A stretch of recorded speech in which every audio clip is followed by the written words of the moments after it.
मैंने संतों के मुख से सुना है कि कुछ घटनाक्रम इस जन्म के पहले से ही निर्धारित होते हैं, जैसे कि मृत्यु का समय, स्थान, विवाह इत्यादि। महाराज जी, इसमें कितनी सच्चाई है और कितना प्रारब्ध है? हाँ, नहीं सही है, पर इसको बदला जा सकता है।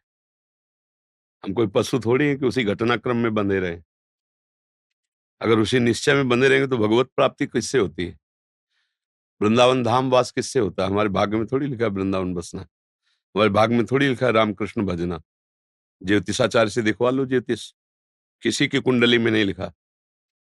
अब ये नया जन्म भगवान ने हमें नए कर्म करके सुधारने के लिए दिया है। अगर हम भजन करें भगवान का तो हम सारे कर्मों को भस्म करके इसी जन्म में भगवान में लीन हो सकते हैं, भगवत प्राप्ति कर सकते हैं। हम चाहे अपने कर्म बिगाड़ कर भूत प्रेत बन सकते हैं, सुअर कुत्ता बन सकते हैं, नरक जा सकते हैं। तो हमारे प्रारब्ध में तो लिखा सुअर बनोगे। वो तो केवल इतने शरीर का है कि इस हिसाब से तुम्हारी मृत्यु होगी, इस हिसाब से तुम्हें वहां जाना होगा, इस हिसाब से तुम्हें ये भोग मिलेगा दुख सुख का, आगे के कर्म का नहीं। ये छूट दी गई, नहीं तो मनुष्य और पशु में अंतर क्या रह गया? तो ये तो सत्य है।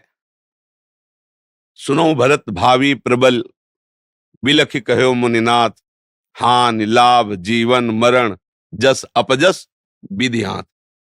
विधि माने ब्रह्मा। जो ब्रह्मा ने लिख दिया छठी राव के अंक, राय घटे न तिल बढ़े, रहुरे जीव निसंग। ये किसके लिए लिखा है? दुख सुख भोग के लिए। अगर दुख सुख भोग के लिए हम लेके बैठ जाते हैं तो हम में और पशु में अंतर नहीं। हम मनुष्य शरीर में भगवान के अंश हैं। हम इस दुख सुख की परंपरा को नष्ट करेंगे, मिटा देंगे इस दुख सुख की परंपरा को, और इसी जन्म में भगवान की प्राप्ति करेंगे। हम अपने नए भाग्य की रचना करेंगे। इसी जन्म में हम कर सकते हैं, सुअर कुत्ता बन के नहीं, अन्य जीव पक्षी बन के नहीं, मनुष्य शरीर बन करके। समझ रहे ना? हाँ, जो चाहो कर सकते हो, भगवान को अधीन कर सकते हो, तो फिर रह क्या गया? सुमिर पवन सुत पावन नामू, अपने बस कर ही राखे रामू। जब भगवान को बस में कर लेता है भक्त, तो फिर और क्या बचा? जो चाहो कर सकते हो, पर चाह गलत करोगे तो फंस जाओगे। अच्छी चाह करो, दूसरों को सुख पहुंचाओ, दूसरों के काम आओ, भगवान का भजन करो, भगवान को प्रसन्न कर लो। जिसके प्राप्त करने के बाद फिर कुछ प्राप्त करना बाकी नहीं रहता, वो भगवान श्री हरि हैं। तो ये बात स्वीकार करो। प्रारब्ध हमारा कुछ नहीं बिगाड़ सकता। यदि हमारा वर्तमान का समय भगवान में जा रहा है, प्रारब्ध नहीं बिगाड़ सकता।